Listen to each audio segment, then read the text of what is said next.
But Mary stood weeping outside the tomb. And as she wept, she stooped to look in the tomb, and she saw 2 angels in white sitting where the body of Jesus had lain, one at the head and one at the feet. And they said to her, "Woman, why are you weeping?" And she said to them, "They've taken away my Lord, and I don't know where they have laid him." Having said this, she turned around and saw Jesus standing, but she didn't know that it was Jesus. Jesus said to her, "Woman, why are you weeping? Whom are you seeking?" Supposing him to be the gardener, she said to him, "Sir, if you've carried him away, tell me where you've laid him, and I will take him away." And Jesus said to her, "Mary." She turned and said to him in Aramaic, "Rabboni," which means teacher. And Jesus said to her, "Do not cling to me, for I have not yet ascended to the Father. But go to my brothers and say to them, I am ascending to my Father and your Father, to my God and your God." Mary Magdalene went and announced to the disciples, "I have seen the Lord," and that he had said these things to her. The young salesman was disappointed about losing the sale. And as he talked to his sales manager, he commented, "Well, I guess you can take a horse to water, but you can't make him drink." But the manager replied, "Son, take my advice. Your job is not to make him drink. Your job is to make him thirsty." Your job is to make him thirsty. Well, that's what we do when we witness. Our job is to make people thirsty, that even if they don't believe, perhaps they would wish it were all true because of how great the gospel really is. So what does that look like? Well, I think it's Mary's story in our passage today, that it comes true. It all comes true. It's a wonderful story. So the first thing I want you to see here is her love for Jesus. She's weeping outside of the tomb. I don't think I had quite straight all of my timetable on this whole thing. And as I was looking at this particular one, this particular passage, I think I got it a little straighter. So she arrives early in the morning in the previous passage that we considered last week with many other women. And when they get there, they see that the stone is rolled back from the tomb. And then it says that right away Mary went and told Peter and John. I don't think she went in or anything like that. She went and told Peter and John right away. And then Peter and John ran, as we looked at last week. They ran all the way to the tomb, and they did what they did. They went away, and then they went home, and then Mary comes back to the tomb. She comes back to the tomb, and there she is. She is weeping in front of the tomb. Why does she come back to the tomb? If it's empty, or if she knows the body's not there anymore, why does she come back to the tomb? Is it her faith in Jesus? Does she believe that he's resurrected? Well, no, it's not her faith. Their faith was destroyed. It's nowhere more evident than when we look at Thomas, and we will be looking at him in a couple weeks. He wasn't doubting Thomas. He was unbelieving Thomas. He had lost his faith. Jesus died. That was the end of it. It was over. For Mary, I don't think it was her faith. I think she had lost her faith. It wasn't because she was hoping against hope that she would find him alive. I think we can see from the way that she talks both to the angels, which, by the way, here's some angels sitting there talking to her. Wouldn't she think that something's up? But she says to them, "They've taken away my Lord, and I don't know where they have laid him." And then who she thinks is the gardener coming up behind her, she says, "Do you know where they've laid him? I'd like to find him. I will go get his body." Now think about that. Is she going to pick his body up and cart him somewhere? I don't think she's thinking straight. She's so consumed by her grief that she's not thinking completely straight. So why is she at the tomb? Well, it's because of her love for Jesus. She loves him.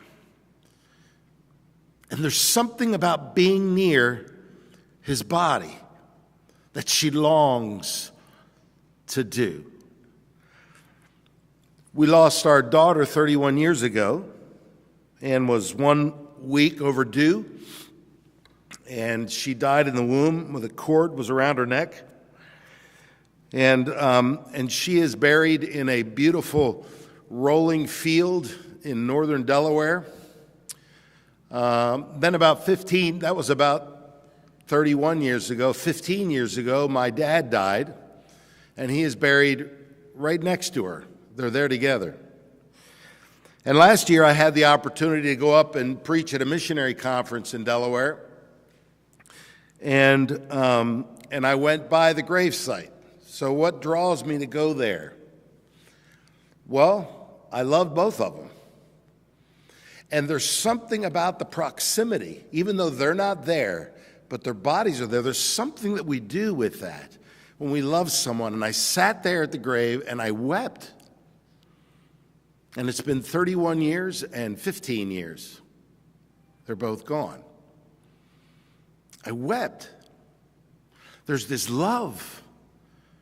And Mary's feeling this love. Jesus had cast out 7 demons from her. Can you imagine what her life was like with demons inside of her, not controlling herself, but these demons controlling her actions. And Jesus had come and had freed her from that. And now he's dead. But she still loves him. She still loves him. She wants to be near his body. Her love is overwhelming, and she's weeping there. So my question is, do we love Jesus? Or are we just happy that he took care of our sin problem? We've got the insurance now against hell. We're not going to hell. We've done that. The transaction's done. We're good to go. See, Mary started loving Jesus because of grace. Jesus was gentle in spirit. He was humble. He was gracious and loving, and he accepted her for who she was, a broken soul. But he didn't leave her where she was. He cast out demons, and because of that, she followed him. She wanted to be with him. He had become for her the source of life. It wasn't hard for her to follow him. Is it hard for us to follow Jesus? I feel like we've made the Christian life this giant wall of obedience that we need to climb somehow. And we feel so much guilt when we're not getting it right. When we feel like we're living as bad Christians, then we feel this guilt and we feel run down. And sometimes it's so deep that we don't even want to pray. We don't even want to go to him until we feel better about ourselves. And I think it's a wrong way of looking at the Christian life. Why? Because it's not really about us. Christianity is about him. That's the focal point. He's the one that obeyed at every point of the law, and he did it for us. And then he took our sin to the cross. That great exchange that we have, he did it for us. So if we can understand that the Christian life isn't necessarily about what we do, but what he did for us. If we can focus on that, if we can absorb that, if we can get that, then probably what we do after that will be really good. We will follow him. We will follow him. Why wouldn't we? He gave everything for us. Why do we love Jesus? Would we be willing to die for him? From Christianity Today comes this. In most Sunday schools, the question is an academic exercise. But on Sunday morning, a teacher asked her students, how many of you are willing to die for Christ? Every one of the children dutifully raised their hands. And a few minutes later, the Sri Lankan class descended to Zion Church's main service, and there was an explosion, and half the children died on the spot. Never know, do we? They were all willing to die for him, and they did. Half of them did. That's the news that's come out of Sri Lanka. Have you ever done anything just because you love Jesus? Or have you ever stopped doing anything just because you love Jesus? See, it's not less than a transaction, but it's so much more. So much more. Second thing I want you to see is the love of Jesus. There really is hardly a more tender moment than what we have here. Mary sees Jesus, but she doesn't recognize him. This happened to numerous people after the resurrection. You remember the two that were walking to Emmaus, and Jesus showed up and was talking with them. They didn't recognize him. The disciples didn't really recognize Jesus on the shore when they were fishing, but when they caught all that fish, they said, "It's the Lord." So it wasn't uncommon. We're not sure why, but his glorified body somehow was different. Perhaps it needed spiritual eyes to see, and they weren't expecting this at all. This was way out of their paradigm.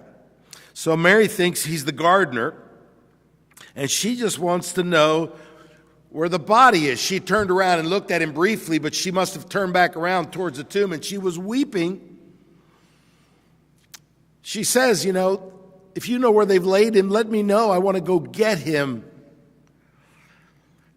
And the text that says that when Jesus said Mary, she knew right away who he was. She knew right away who he was. Jesus said to her, Mary, and she turned and said to him in Aramaic, Rabboni, which means teacher. It actually means my great one. My great one. What's interesting to me is that in her grief, she didn't really hear Jesus. She didn't recognize him, but it was when he said her name, Mary. This goes all the way back to John 10. Do you remember John 10 with the shepherd and the sheep? This is what it says in verse 3. The sheep hear his voice, and he calls his own sheep by name. They recognize his name, and he goes before them. When they used to come together at the watering hole, all the sheep from different shepherds would come together. And they'd all water there. They'd all intermingle. But then a shepherd would start calling his sheep by name. And when they heard their name, the sheep would come running towards the shepherd. What does it mean to hear his voice? Well, it means to follow him. To follow the one we know is our protector, our savior, our refuge, our friend, our guide, our everything, the one who went to the cross for us. He knows our name. That's why we follow, because he's the one that will be with us to the end. He's the one that is walking with us in the hard times in life. He is the one that is always there. He is the one that guides us and loves us. And we recognize the love in his voice,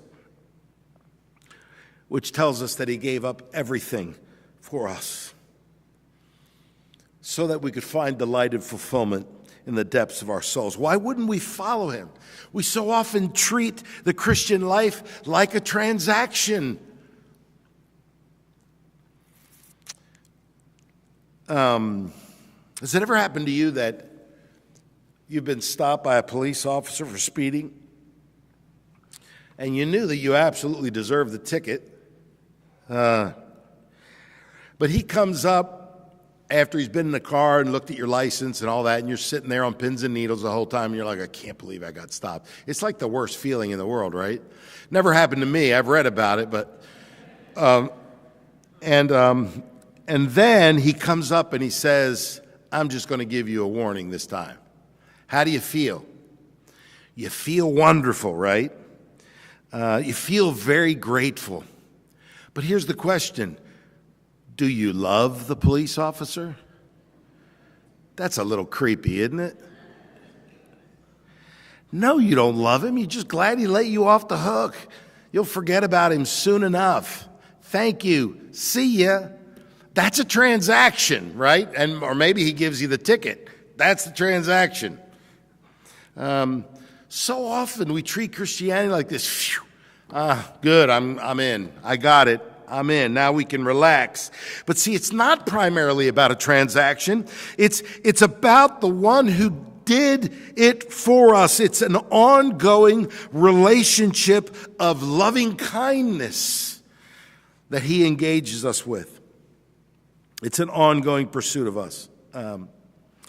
Mary didn't even recognize Jesus, but he continues to pursue her.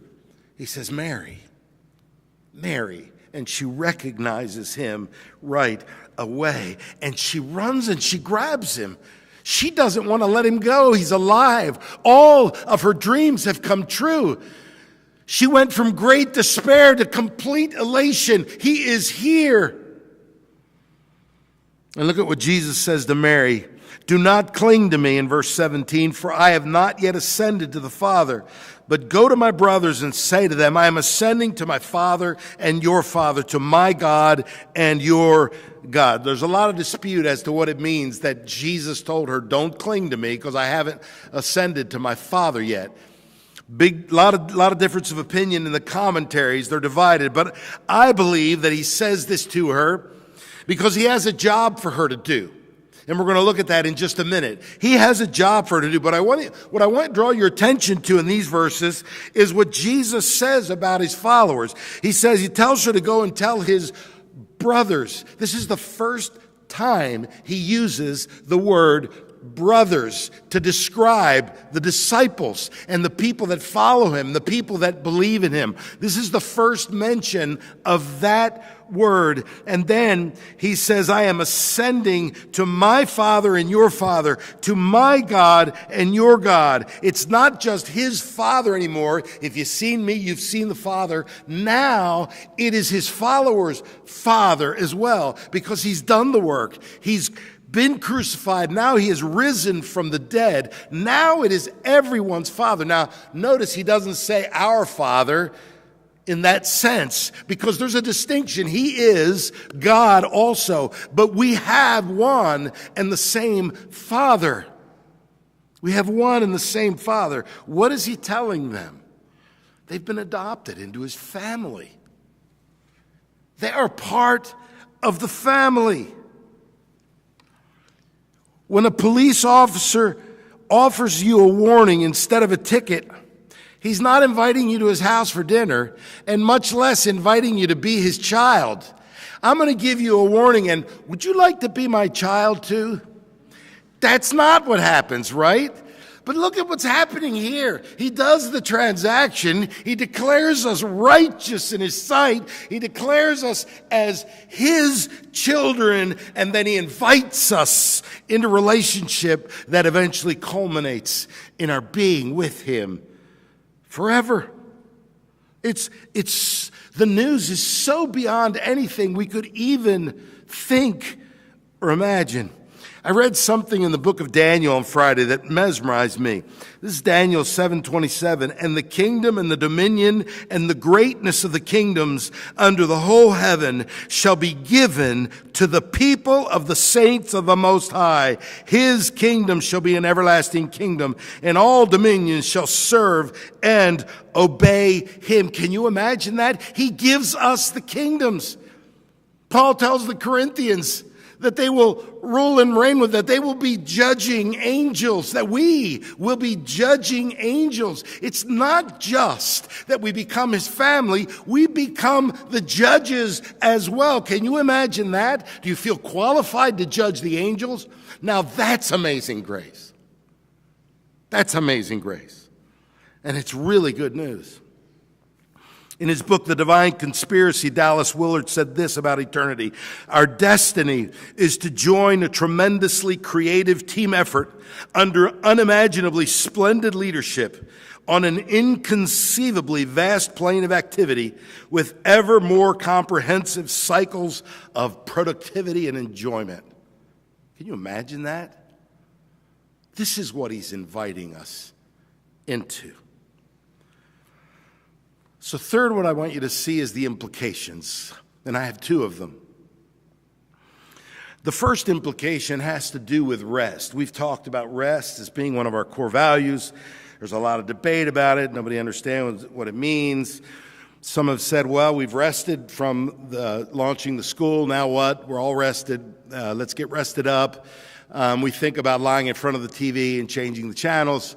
We're tired, we just need to rest, and all these kinds of things. That's nothing of what real Sabbath rest is, you might say. It's a difficult concept to grasp, but I think that this is a great example of what we mean by rest. When Mary realizes that Jesus is alive, that it's all true, she has this realization that all of the promises that Jesus has made them are true, will come true. Suddenly, her mourning is turned to dancing. Her heart is flooded with joy. She is filled with delight. Why? Because her dreams have come true.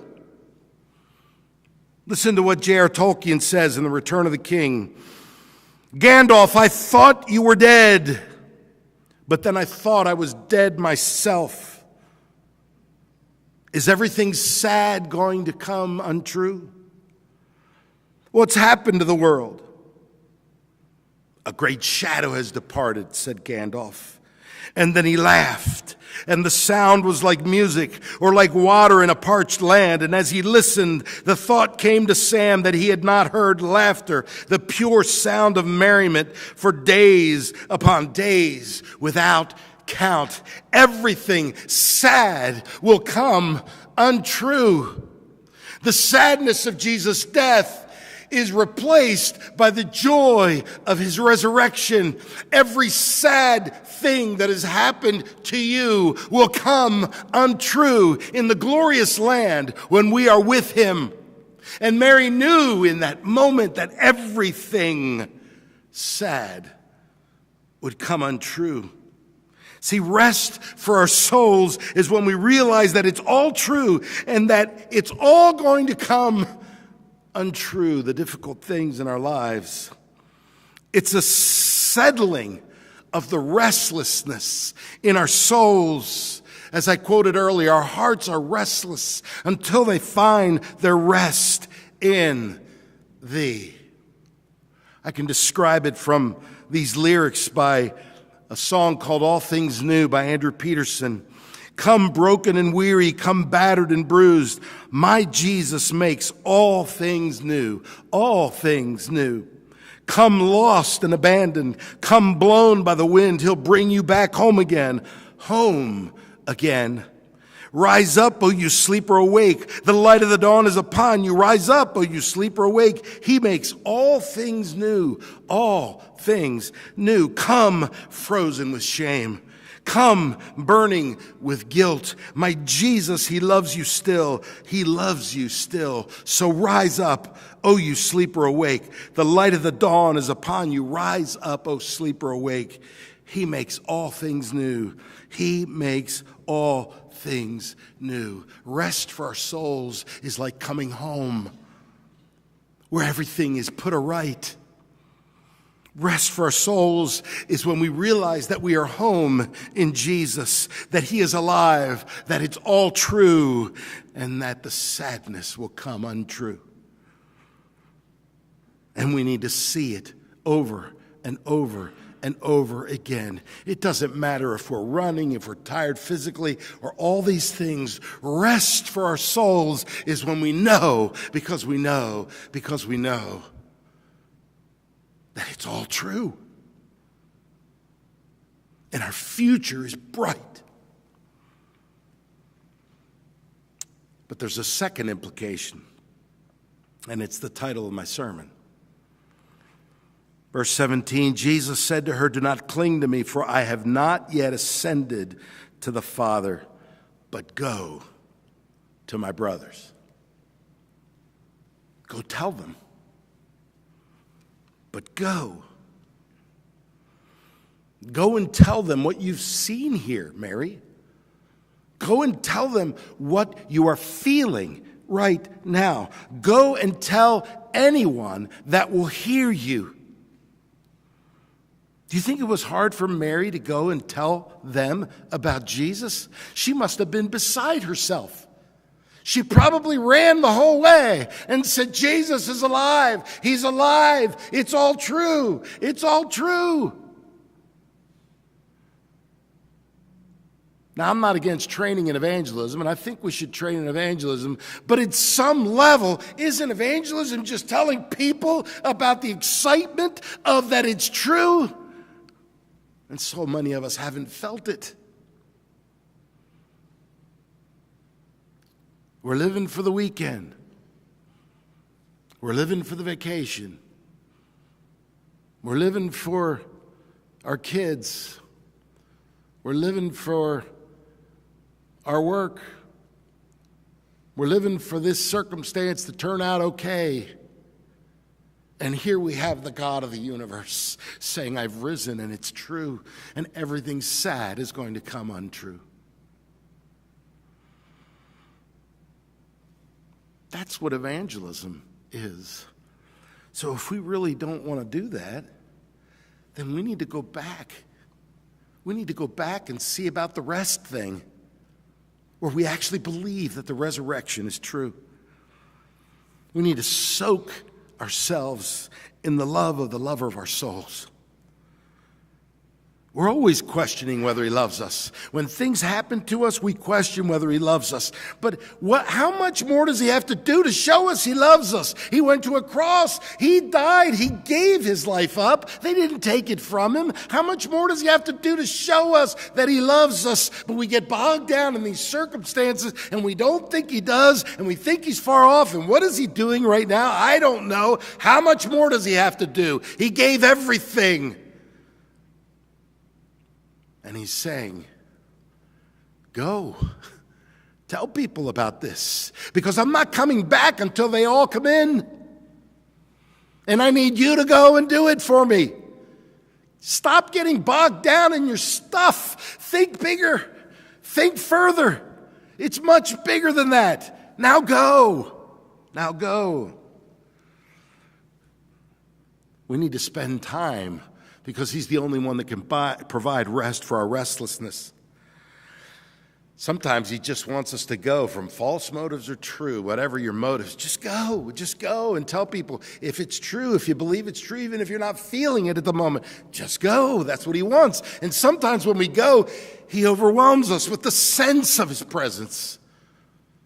And we get to know that it is really true. How are we going to make them thirsty? By telling them how great it is that every sad thing will come untrue. That's the gospel, and it changes everything. Let's pray.